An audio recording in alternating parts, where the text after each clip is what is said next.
right, let's get started with the monthly market report. Excited to have you on this month for the September 2021 monthly market report. Over the next 20 or so minutes, Kate and I are going to break down some of the biggest topics in real estate today to give you those topics in the perspective so that you're the most knowledgeable expert on these in your market. So I'm going to go ahead and share my screen and we'll get kicked right off. Probably the biggest news coming out is the drop in pending home sales. Maybe you've seen that over the last couple of weeks, been all over the news, and certainly clients are seeing that. So let's talk a little bit about that and this topic of, is the market starting to cool off? We've seen the headlines out there. We talked about it last month that it's being talked a lot about, but let's look at pending home sales going all the way back to 2012. And you see right there, you see we're kind of clipping along there at a nice pace. We dipped down during the lockdown, come back up and pack a bunch of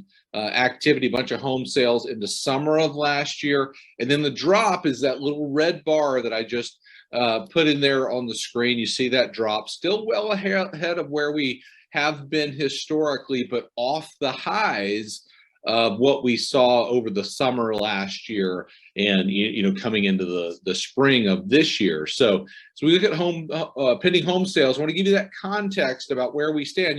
If we were to draw a line, what a healthy market looks like, this dotted line right here gives you a perspective of a healthy market. Still a very, very good market, but starts to put that drop in pending home sales into perspective. And probably one of the biggest stories out there. And if clients see, hey, home sales are dropping off, and I'm concerned, then that just adds more fuel to that fire of, should I buy right now? And we want to be the educator in this market. I'll go to a quote here from Odetta Cushy. She says, "We are seeing some signs of softening in the housing market, but context is important here. We're still very much in a seller's market. We're seeing some early signs of softening." So what we want to do here is focus on what I have in blue there and underlying. Context is very, very important. Just like we looked at existing home sales, we want to look at everything. We looked at the last 10 years of pending home sales, and then we see this drop. It puts that in context. So let's go through and look at a couple other things, and let's focus on the context of what's happening. First, showing time. We've looked at this for a while, and you're familiar with that if you've been following the monthly market report. We kind of dipped down. You see the two red bars there during the lockdown last year in March and April, and then came back, packed a lot of business in the summer, then saw a tremendous amount of business as we started, or a tremendous amount of showings as we started off this year, but we've started to dip down. Now, this most recent reading of July is 189.4. You go back to last summer, we were hovering around 200, 199, so very close to where we were last summer when we packed a ton of business into those few months. Again, context is important.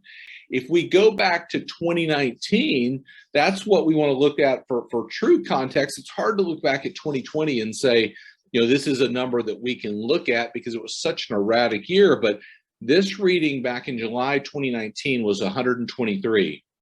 Right now, we sit at 189. Well ahead of where we were back in 2019. Again, in context, very, very important. If we stay on this theme about, is the housing market cooling off?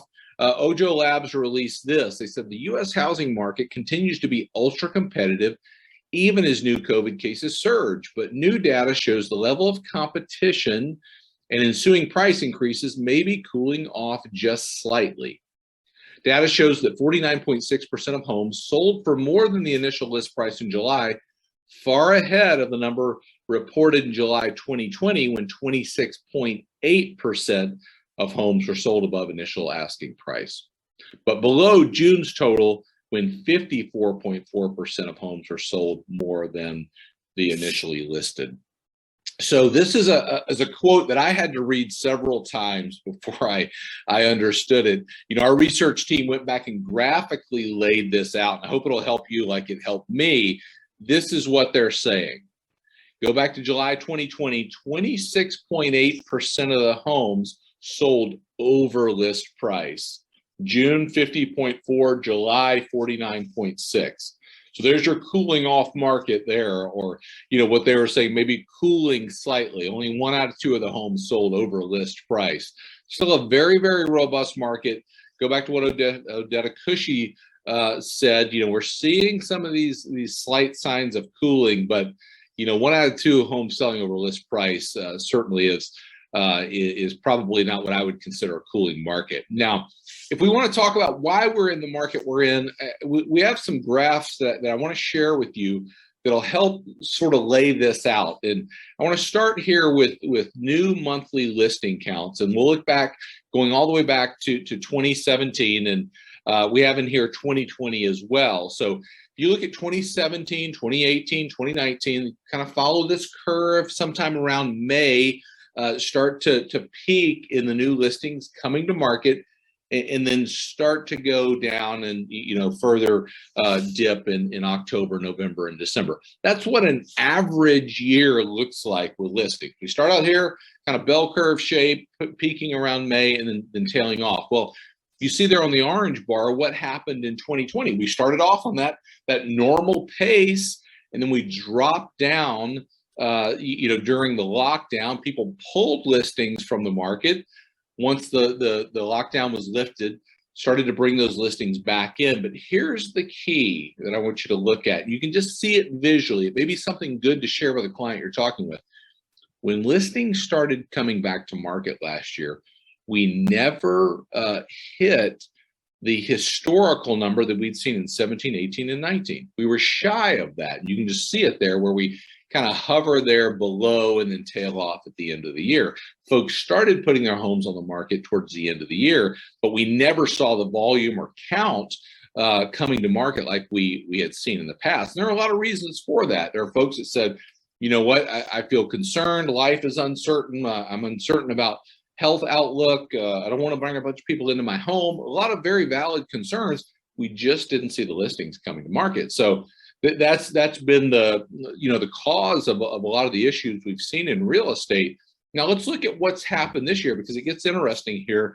We lay in 2021, and you see there that green bar, we're starting to come up, but again, very shy of where we've been historically in listings, and then kind of continuing to rise through that May time period when we would start to fall off, and then come through June and July, we're kind of flat right here. Now, what's the moral of the story here? Well, if those listings start to fall, then we're going to see more pressure, upward pressure on prices. If those listings start to climb and get in line with what we've seen in previous years, then we should see less, kind of just robust price appreciation. So we're going to continue to watch that. I'll bring that in future, monthly market reports and the things that we bring to you on a regular basis. But that's what we want to watch. We want to watch listings and are they coming back to market? When we talk about a cooling market, we don't have a buyer issue in today's market. We have a seller issue.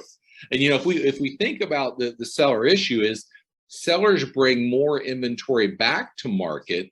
Here's what Danielle Hale from Realtor.com said: if these changing inventory dynamics continue, we could see a wave of real estate activity heading into the latter part of the year. So if sellers continue to bring back listings, we could see a wave of real estate activity heading into the fall. So all of that's going to be dependent upon those that put their homes on the market, and that will largely be dictated by the path of the coronavirus. So what's happening there? So a lot to watch right there, but gives you a breakdown of what we're seeing relative to the overall real estate market, what's happening with buyers, and certainly what sellers are doing right now. I'm going to pause for a minute. I'm going to turn it over to Kate to talk about affordability. One of the big topics in today's market, those saying homes just aren't as affordable as what they've been. So Kate, I'll turn it over to you. Thank you so much, David. As you mentioned, we're going to talk about affordability next. And this is a real concern as people are watching home prices rise today, and they're saying homes just aren't as affordable anymore. And what I want to do now is give you context and clarity to be able to ease those fears and have that conversation with your clients. Now, it's no surprise that people have these concerns as they're looking at data like this. This is the monthly mortgage payment, and it shows how it's increasing significantly over the past few months. This goes all the way back to April 2020, where we can see those orange bars kind of humming along. And then all of a sudden, March, April, May, June, that monthly mortgage payment is starting to rise. And that is a direct reflection of home price appreciation. Now, when we look at this contextually, we can see that that rising mortgage payment is contributing to affordability, and affordability is decreasing. And as you know, the higher the bar, the more affordable homes are. If you've been following along with us, you know that concept.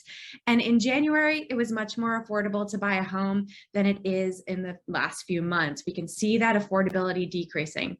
So saying that homes aren't as affordable as they were a few months ago, that's not up for debate. That is real. That is what the data is saying. And it's starting to spark this fear for consumers who may be sitting on the sidelines watching this. Now, I want to pull this graph up, and this is one we share with you a lot. It's the Housing Affordability Index from 1990 all the way to today. Now, what we can see here is that the blue bar over on the right shows that homes simply aren't as affordable as they were even over the past few years. And a lot of times what people think of when they say homes just aren't as affordable anymore is they think of that housing bubble bursting. Those are the orange bars. Are homes as affordable as they were back then when distressed properties dominated the market? No, they're not. But as we look at this chart, we can see that homes are much more affordable today than they were at any point leading up to the housing crisis. Now, this takes into consideration, as you know, wages, prices, mortgage rates. So all of those factors combined, we can see that homes are still affordable today.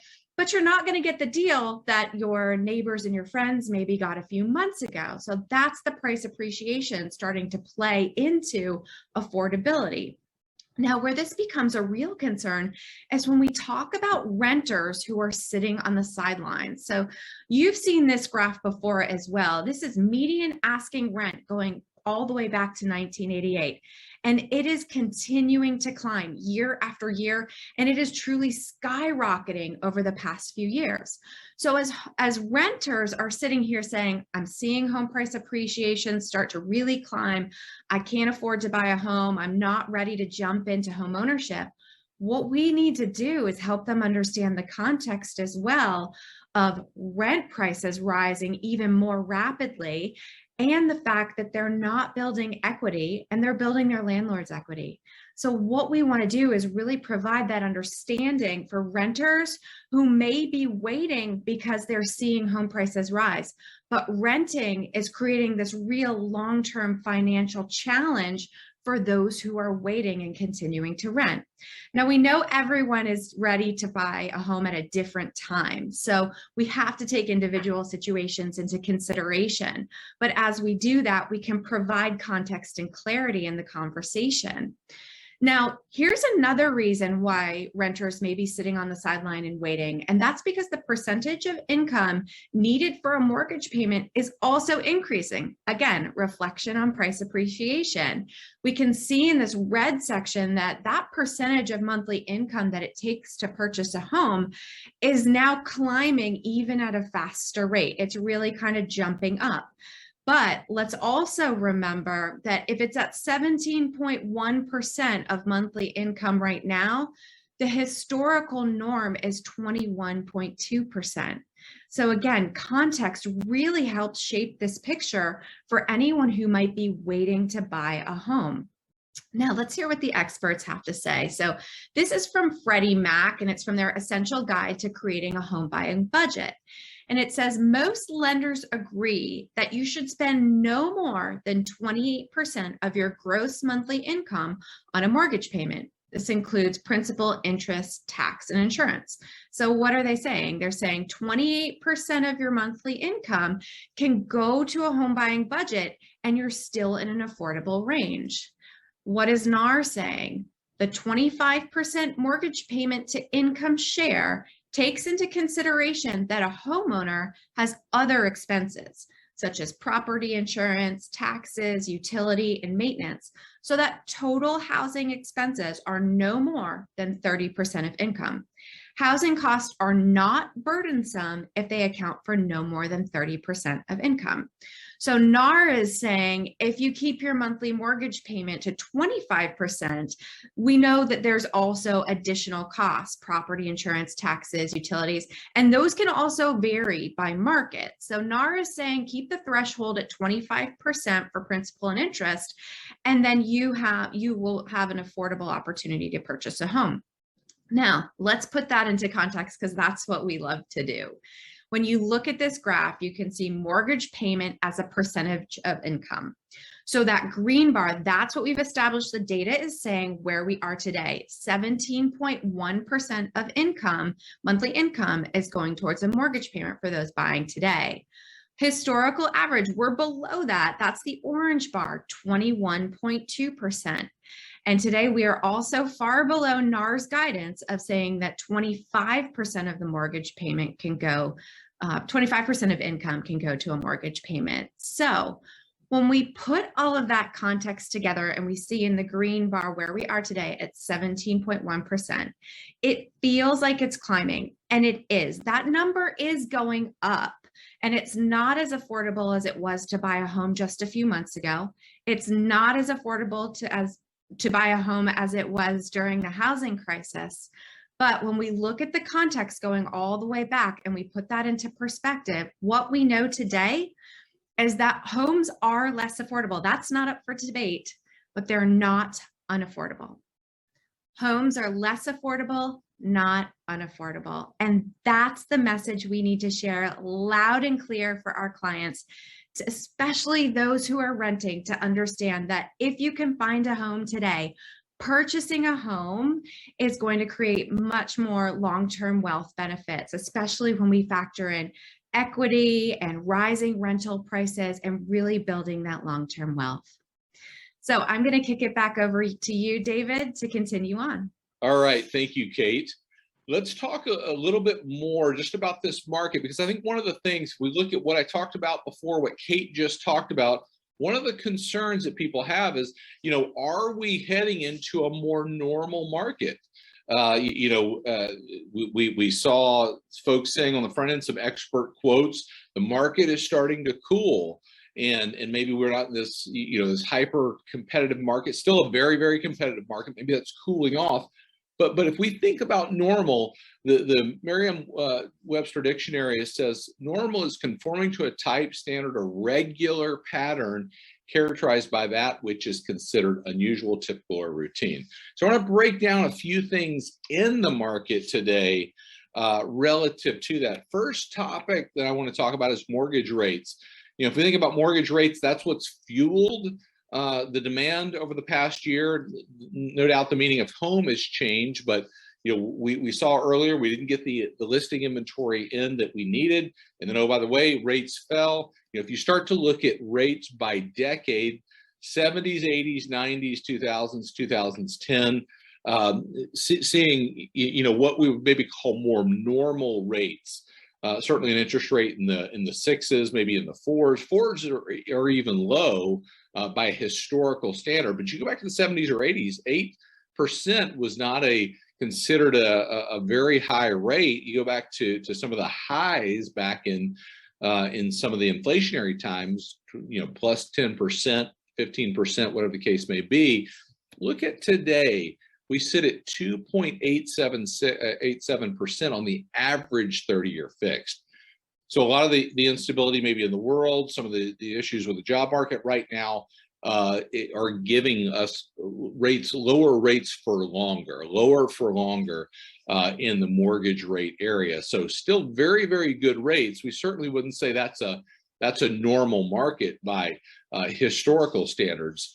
Next thing I want to look at is home price appreciation. That's going to be something we want to look at and say, okay, are we heading into a more normal market with home price appreciation? If you look at home price appreciation by the year, most recently right here, according to this Black Knight study, 14% home price appreciation. And you're seeing higher numbers come out of Case-Shiller and some other places, 17%. We've talked about those, but a lot of appreciation in homes. And you see the red bars there in the middle. Those are the years of the housing crisis where we saw depreciation in the market. But what we know right now is the average appreciation. You see it, the orange bar there in the middle, 4.1%. Now, it's interesting. The average appreciation forever we talked about was about 3.8%. The last couple of years of strong appreciation plus 10% appreciation have raised that to 4.1%. We wouldn't say that, the appreciation that we're sitting in right now is anything but normal right now. We're seeing very, very heavy, robust appreciation across the country. Months of inventory of supply have been the biggest issue in housing, no doubt, over the last year. Let's look at where we're at in that. NAR says this: month supply refers to the number of months it would take for the current inventory of homes on the market to sell given the current sales pace. Historically, 6 months of supply is associated with moderate price appreciation, and a lower level of month supply tends to push up prices more rapidly. So, month supply gives us, there are this many homes on the market, 10 homes on the market. We sell one home a month. We have 10 months supply. We've been nowhere near that for quite some time. And we see this balanced market typically being between 4 and 6 months. Where do we sit today? 2.6 months of supply on the market. This looks back all the way back to 2011, 10 years. And you can just see this ride down to where we sit in the lack of available inventory across the country in inventory. That's anything but normal. We need more homes on the market, like I talked about before, and the small market will be dependent upon how many folks put their homes on the market coming up. Number 4, if we look at these issues, days it takes to sell a home. What typically it's taken to sell a home as compared to today in today's market. As of July, 17 days to sell a home. You go back and you look at this graph going back to March of 2019, you see some of the days there, 42, 49, some of the peaks. Think about that, a month and a half to sell a home. That's not an unrealistic time frame, but 17 days, that's a quick time frame to sell a home. And likely that number is shortened. That's by the time everything's, I's are dotted and T's are crossed, so to speak, in contracts. But, homes are selling very, very quickly. Anything but normal with respect to where we stand with days on market. Average number of listings and offers. So the number of offers that are made on average on a listing all across the country. We go out and look at that number. Typically we've seen that range around a couple of offers on the average listing. According to NAR, we're at 4.5 right now. Off the peak was about 5 in the spring market this year, but certainly not a normal market relative to the number of offers that are being received on listings.